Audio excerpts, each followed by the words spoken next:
Good evening, everyone. I'm meteorologist Dave Snider with you on this 12th of August, this Monday. As always, we encourage you to stay up to date with your local weather information, and you can do that easily by calling 1-800-472-0391. That is our Alaska weather information line, of course.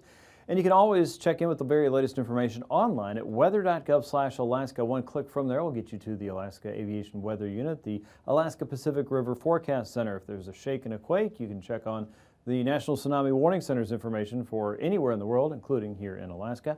And if you still can't find what you're looking for, whether it's forecast information, radar, satellite data, or just a weather observation in your part of the land, give me a shout out at david.snyder@noaa.gov. Happy to serve you any way I possibly can. As we look at the hazardous weather around Alaska this afternoon, a couple things here. We've got a wind advisory for the Yukon Flats and the surrounding areas and the higher terrain. Winds are going to come up out of the south and southwest as we go forward into the next 24 hours. There, some of those gusts could reach over 35 miles per hour, so a little blustery than it's been in for a little bit of a time. And flood watches are posted for the Chena River Basin there around the Middle Tanana Valley region, including areas around Fairbanks, generally above the dam. Expecting about 1.5 to 2 inches of rain there, and waters are going to come up. And as such, we expect to see the potential of flooding develop. It's not there yet, but it does look like there will be some impacts to the Chena River Basin there and the valley, generally upstream of the dam at this point. Now for the Denali area, also looking for some heavier rainfall to develop tonight and into tomorrow. And as that happens, it looks like we're going to see probably most of the impacts north and along areas around Healy and north of the Parks Highway there. And that does include really anywhere in the Denali National Park region. If you have a hike planned, if you have a hunt planned, make sure that you're keeping track of the weather and think about the weather upstream from you. Know where you're going to go if those waters start to come up, and it's probably a really good idea to not camp in the bottomlands or around streams and rivers at this point, especially in this area, as waters may come up very quickly due to heavier rainfall upstream from your location. So keep that in mind, play it safe, play it cool, and be careful out there, and take care of yourself. Let's take a look at what's going on with fire danger. That has not changed much since yesterday. In fact, I didn't touch the map at all. Areas across northern parts of southeast still remain dry. Remember, we're still in some higher levels of drought across southern southeast, and none of that has changed in weeks. Across a large part of southern Alaska and the eastern interior, we still see at least some light or very beginning stages of drought, but the fire danger, as evident by what happened around Eagle River earlier today, a very small wildfire popped up very close to a popular hiking trail, and no cause given for that, but conditions are just tinderbox dry in a time of the year that would typically be a wetter start of the fall season. It just hasn't happened yet, so be extra careful with fire there. We are tinderbox dry along many of the favorite locations in south central and in our valleys. Let's take a look at the satellite picture. Now here is the visible satellite, and you can see a small area of low pressure well south of Ketchikan. High pressure is in charge for the most part around the Gulf of Alaska. That's locked in a lot of the low clouds and the smooth layers you see on the visible satellite. Low pressure here has carved out a trough across the northern parts of the Yukon. That's allowing a cold air to drop south and east. Out across the west, though, this long trail of moisture streaming its way up into the western part of Alaska is keeping things very wet, and that is where that moisture is going to come from across the southern parts of the interior. That's the reason for the flood watch. This very slow-moving channel of moisture is pretty much going to park over this region over the next 24 to 36 hours. And so you can already see that it's got a decent tap into the North Pacific. And we know time and time again that slow-moving systems coming out of the Pacific have the opportunity, anyway, to channel in a lot of that moisture in the same old spots. So in this case, it looks like we're going to see a repeat. Instead of areas around Nome seeing that heavy rainfall, that looks to be a little more confined around parts of the interior, unlike what we saw about a week ago. And we're going to get another surge of this as we get into Thursday and Friday. Another round of cooler air is going to come out of the north. Another surge of moisture should come out of the south. And once again, we'll be watching to see how that sets up across the interior. One thing that is a little bit different with our end of the week system is that the northern branch of the jet stream and the more southern branch, or the Pacific branch of that, look like they could meet up over parts of the central and western sections of Alaska. If that's the case, that has the potential to really energize storm systems and make them into efficient rainmakers. And if the surface boundary isn't moving very much, then some of that heavy rainfall potential could stay in the same place. That's not where we are just yet, but it looks like that potential is there, and it's one that forecasters around Alaska are watching very carefully. Now, if you're in southeast, you're saying, what's the problem? The weather's really nice, right? It has been a little breezy at times, and it looks like if you're heading out to sea, conditions may be a little bit choppy if you get into some channeled terrain, but by and large, we're not seeing any major wind or weather issues in parts of southeast beyond it being just abnormally dry, of course. As you look up to the north, plenty of clouds here. The first wave of low pressure is working its way in, and while rain is the main focus here, we are going to see some very warm temperatures across a large part of the west and north, even as it's raining, and you'll see that coming up here in just a minute. Here's the lay of the land with the frontal boundaries and high pressure and low pressure systems plotted there for your viewing enjoyment tonight. A front is working across the west. Out ahead of that, really on either side, we're seeing areas of fog and rainfall. Now, the rainfall is working its way through Point Hope, Point Lay, all the way down toward Nome, Kotzebue, Shishmaref, and areas around the Yukon and Kuskokwim Delta, all the way through the central chain. And this part of the boundary is not going to change a whole lot. It'll pivot a little bit, but for Adak and Atka all the way out toward Nikolsky, expecting that rain and that wind probably going to stick around for your area for a while. As you'll see in the aviation maps coming up in a minute, this is also going to spread a wide area of IFR and probably fog stratus for a really good part of the interior. So that means if you're flying, trying to get from here to there out across the west coast, chances are things are going to be pretty low the next couple days. You can see tonight that first wave is already breaking up, but that moisture channel is right there. And the 3 dots, that means a possibility of some heavier rainfall in the region. And once again, that's going to focus on the Chena River Basin, upstream of the dam around Fairbanks, and probably north of the Alaska Range, including areas around Healy and Denali National Park. So a flood watch has been posted. Cooler air is dropping into the Chukchi Sea. It hasn't quite made it to the Bering Strait tonight, and as you look even further south, high pressure is keeping things warm and toasty out across the Gulf of Alaska and the Alaska Peninsula. A light south and westerly breeze working its way up into the Cook Inlet region, and high pressure is also sitting out across southeast, so chipping away at the clouds, but areas of fog will be lurking not that far off from your location. By Tuesday, the map looks kind of messy there. Low pressure is working its way back across the central and eastern chain. It looks like our front has reformed at this point. To the west, warmer air is lifting northward again. This is going to reset the stage to form another low as we head into the mid part of the week. Our cool air is advancing, not a whole lot, but it is dropping southward into the Bering Strait. High pressure setting up here, which will slow the advance of that warm air down to the south, and also the advance of the cold air coming in from the north. A trough of low pressure sits around Prince William Sound and just in the lee of Kodiak Island and the higher terrain there. That's probably going to encourage a little bit of a breeze and some warmer weather, maybe a little bit of sunshine too. Out across the Yukon, warmer air is lifting northward here, and again, high pressure still in charge of southeast for the most part. As we get into your Wednesday, the cold air up north is not moving that quickly. It's still trying to trudge its way south into the Bering Strait region. That's keeping the rainfall in the same spot, though, and that moisture pump that we saw forming out here across the Aleutians, that's dragging in more southerly flow across the central and western chain and pushing that further north into the Arctic. That should help to keep temperatures warm despite cloud cover across the North Slope and the West Coast communities. But as high pressure is forming here across South Central and remains across the Western Gulf, this is really going to push that away from moving into South Central or the Alaska Range. So our weather in South Central should improve, but your weather in the west will not change. It looks like it's going to stay fairly wet there. And high pressure may also chip away at some of the clouds around South Central. We might start to see a few pockets of some light rainfall develop in southeast, but that's only if one of these disturbances can kind of sneak through the middle and make its way over into southeast. That's a look at Wednesday for you there. Here's a look at Tuesday's temperatures as we get into your morning. Lower to mid-50s in southeast, fairly mild for southwest, Bristol Bay all the way toward Macquarie. Central and eastern chain, fairly mild there. Sandpoint 54, 50 in Nome. Lower 40s for the North Slope, 58 around Fort Yukon, 58 degrees. The winds are going to help to keep temperatures up there, mid to upper 50s for the Tanana Valley. Tuesday afternoon, mid to upper 60s. Again, remember, this is all under rain and clouds. It should be cooler than this. This is fairly warm stuff. 50 around UAFTV, Point Hope, Point Lay, all the way down toward Kotzebue and Shish. 50s and 60s for the most part there, maybe a little bit past the 50-degree mark around Point Hope. 60s and 70s for Southeast. And Homer looking at 67, Kenai 72, Cordova, Valdez in the mid-60s. Morning low temperatures on Wednesday. 40s continue for the North Slope, 50s for the Seward Peninsula, 50s for most of Southwest, Bristol Bay nearing 60 around Lake Iliamna, upper 50s and low 60s for South Central and low to mid 50s for Southeast. Middle Tanana Valley 54 with a high temperature there back in the upper 60s on Wednesday. Again with rain, upper 60s for the Alcan border, 40s and 50s for the North Slope. Bethel looking at low 60s, Bristol Bay nearing 70 degrees on Wednesday, and low to mid 70s continue for South Central, Kodiak 73. And now, aviation weather around Alaska.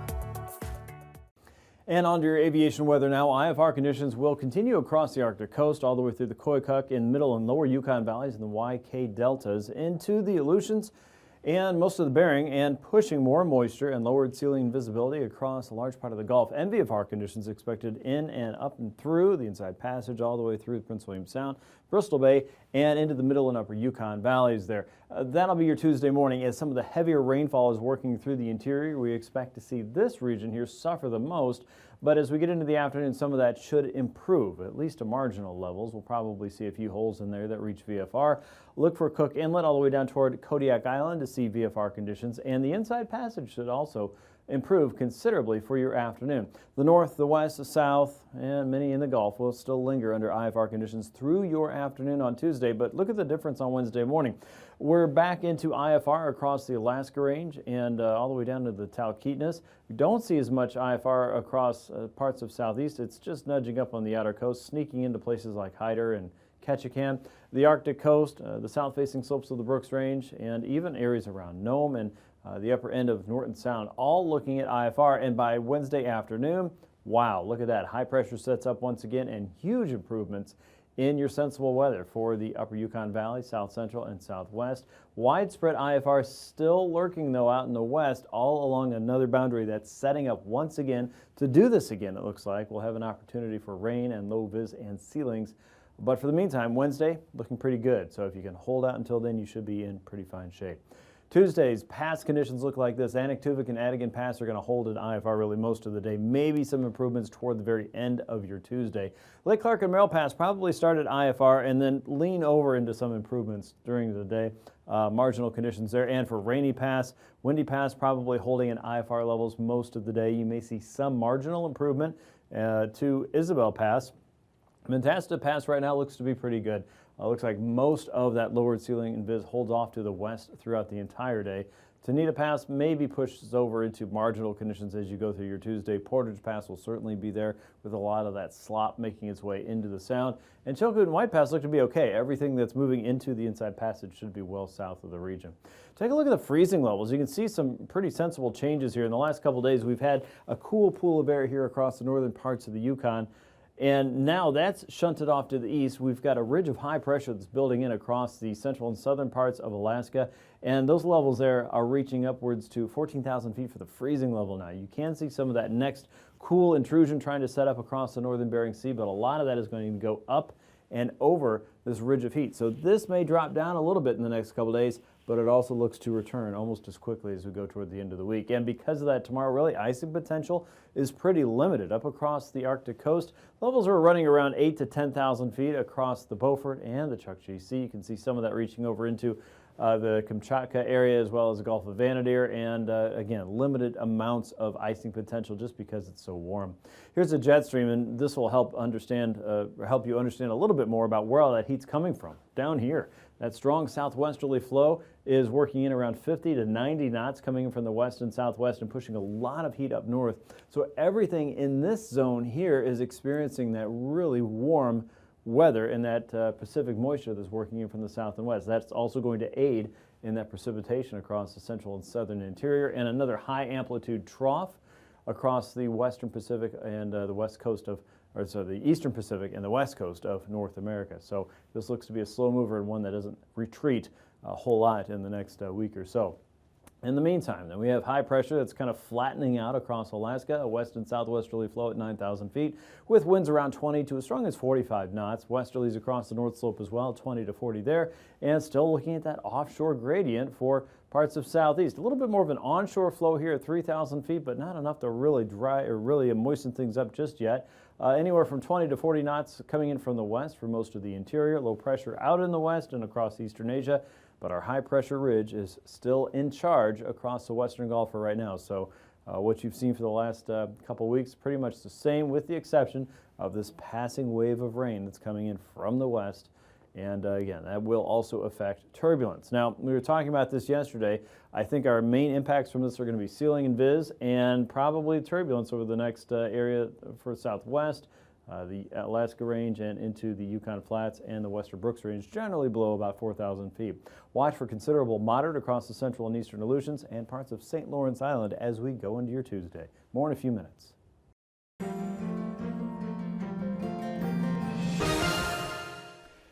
Good evening, and thanks for joining us for another edition of Alaska Weather Facts. I'm meteorologist Dave Snider, joined again by Eric Stevens of GINA, the Geographic Information Network of Alaska from the University of Alaska Fairbanks. And Eric, thanks so much for joining us again tonight. Happy to be here, Dave. Thanks, Eric. And we've been talking about the complex gathering of information from satellites, looking down on the surface of the planet, and some of those orbits around the planet work for Alaska, and some of them don't. There's a lot of challenges with those. How can we get better imagery for the poles and specifically for Alaska? Right. Well, today we're going to talk about a very interesting kind of satellite orbit that has potential to be real helpful for the high latitudes. Okay. Especially us here in Alaska. Canadians, Russians, Norwegians will all be interested in this. The satellites are not in orbit yet. Now the future is uncertain, but it's possible, and if this happens, it will be wonderful for Alaska. Okay. It's called the highly elliptical orbit. Oh, that sounds it's interesting. Yeah. And okay. I think first, to help our discussion, we should get back to some of Kepler's laws and how do satellites work. Sure. Kepler's first law, an orbit of a planet around a sun or a weather satellite around the Earth is not necessarily a circle, it's an ellipse. Okay. And the highly elliptical orbit takes advantage of this aspect. We're going to put the Earth in one of the ellipse and then stretch one of the foci of the ellipse and then stretch that ellipse out real far to make it highly elliptical. And the foci is that bend part of the end of the ellipse. If you're going to stretch out a rubber band, that would be the center, kind of the stretchy part. Yes. Ends. Okay. Yeah, exactly. Okay. And then Kepler's second law says that the closer something is to the thing that it's orbiting, the faster it goes. Okay. We see this in the solar system, that Mercury flies around the sun real fast. Jupiter, much slower. Jupiter's further away, it's slower. Mercury's closer in, it's faster. This happens with weather satellites too. Even satellites like the International Space Station, it's pretty close to the Earth. It goes around the Earth in only 90 minutes. That thing is moving. It's only 250 miles away. So how can we take advantage of these two aspects of Kepler's laws of motion to get better weather surveillance of Alaska? And this highly elliptical orbit is going to be the approach. So we have with us today our friendly planet Earth and our simulated satellite, the lid off of this salt shaker like here. Sputnik there. Yeah. There it is. It's shiny, it's metal, it's space worthy. And what we want to be able to do is, could you have a satellite hover over the top of the world, up over Alaska? You can't really do that. Geostationary satellites have to be over the equator. Okay. So how could we almost solve this? And this is the tricky part. Maybe should we tilt the Earth over? Focus on the pole. That's what we're trying to accomplish here, right? So here we have the northern side of the planet, and we're going to trace out the orbit of a satellite with this salt shaker lid here. Now imagine a highly elliptical orbit. So let's put the Earth in one of the foci of the ellipse, and we'll have an imaginary foci out here. So the satellite will not go in a circle around the Earth, but will be in this long strung out ellipse. So the satellite will go... kind of like a racetrack. Yes, there you go, like a racetrack. So it's an oval elliptical shape like that. And notice now that when the satellite's over here, we've got a nice view of the northern hemisphere around. There's Alaska, Russia, Canada, Greenland, all there. So that's the ellipse aspect of an orbit, Kepler's first law. The second law saying that when you're further away as a satellite, you go slower. And this we can take real okay. advantage of. Because the way this orbit works, when the satellite goes over Antarctica here, Right. it's going to be close to the Earth. It's Okay. going to be moving, whoosh, goes on by. And then as it comes out here, it will slow down. This increases what is known as the dwell time. The satellite will just hang here looking for hours at Alaska and the high Arctic. And then eventually it will come around and it will accelerate and whiz around the South Pole and then come back and hang here for a while because it's further away from the planet. It goes slower. Yeah. It has to. That's the laws of motion. And such like that, repeating. Wow. Now, the real important way to make this work is you have to have two satellites. So that while one is whipping around the pole, you've got the other one out here, and they work as a team. You could then get a series of images of Alaska that can be almost from a a constant frame of reference. Right. And you can loop them together to make movies. You can take a picture every 10 minutes, say, of Alaska, and then loop it, playing it at several frames a second. You could see the clouds whiz on by. You know, the Weather Channel, weather broadcasters in the lower 48 especially can show these movie loops from the geostationary satellites. In Alaska, we've never really been able to do that very well, especially in the higher, most northern parts of the state, because those geostationary satellites are over the equator. It's not a good view. And this highly elliptical orbit whipping around the South Pole and then dwelling up here would be a way for us to get that constant frame of reference and do really good weather surveillance over the Arctic, seeing where those storms are, where they're going. Nothing quite like a movie loop of the weather in time to really illustrate what's important, what's going on. And compared to what we have right now, we just have small windows or snapshots of what's going on with the polar orbiters. We don't have that long range view that's looking top down to give us that complete motion picture that helps us understand so much of the atmosphere at this There's point. so many different kinds of satellites. Each has their advantage. Each is important, and the highly elliptical orbit satellite will also fit into that scheme. It's a nifty idea to solve an Alaskan challenge. That's fantastic. Well, that sounds really exciting. And again, kind of a satellite dream of the future to come. Okay, very good. Thanks for joining us today, Eric. We really appreciate the information. And if you'd like to learn more about what Eric does at Dehne, at the University of Alaska Fairbanks, we invite you to visit the web address that you see on your screen there. For Alaska Weather Facts, I'm meteorologist Dave Snider.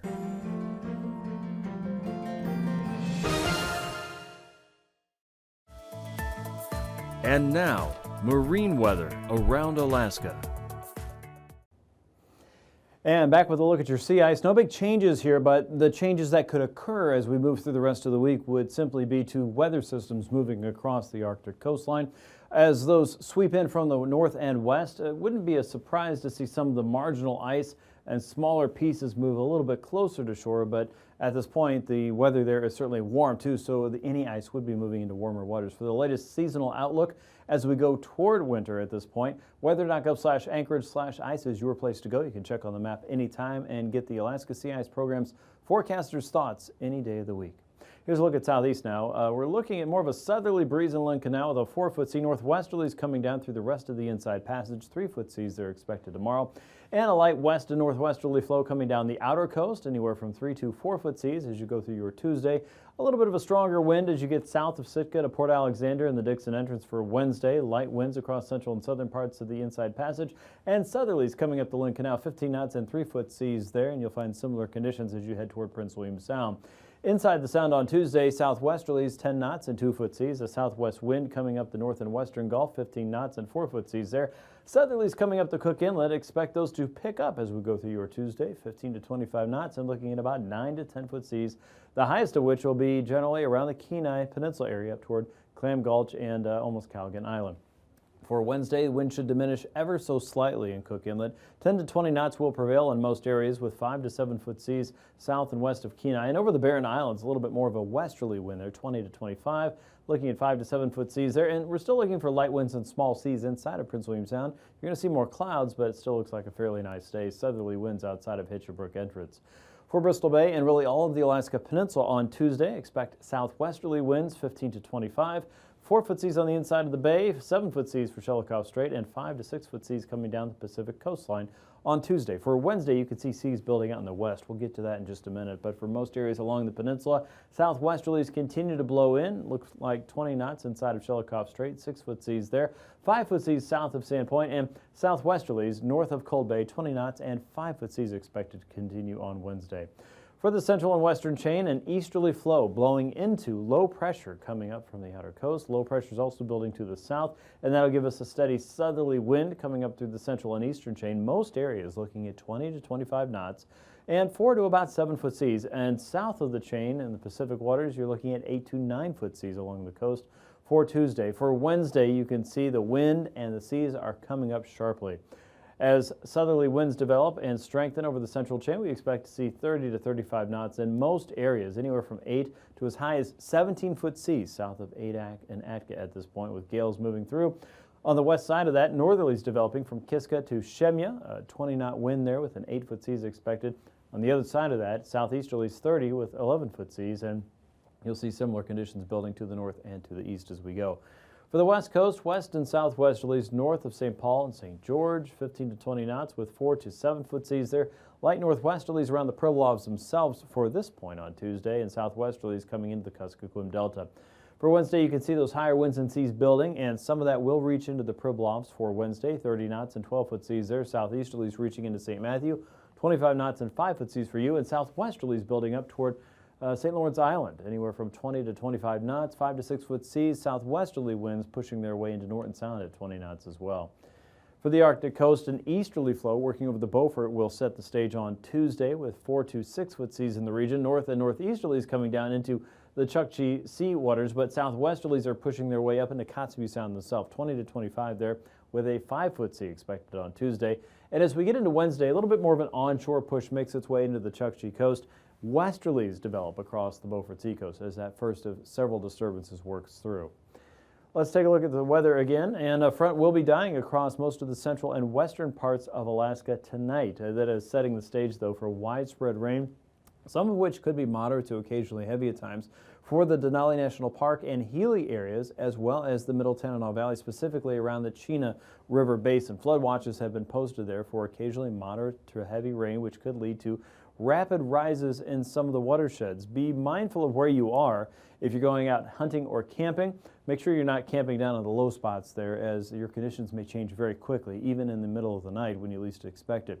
Be aware of the weather upstream and have a way to get weather information and warning information as you go through the rest of your week. Another front will sweep through the west and set up a potential for a very soggy week in the interior, south central and southeast, mostly dry as we head into Wednesday. These forecasts are for planning purposes only. Call 1-800-WX-BRIEF for a formal pre-flight briefing. Always file a flight plan before you go flying. The U.S. Coast Guard Auxiliary urges you to leave a float plan with a friend or the harbor master before you go boating.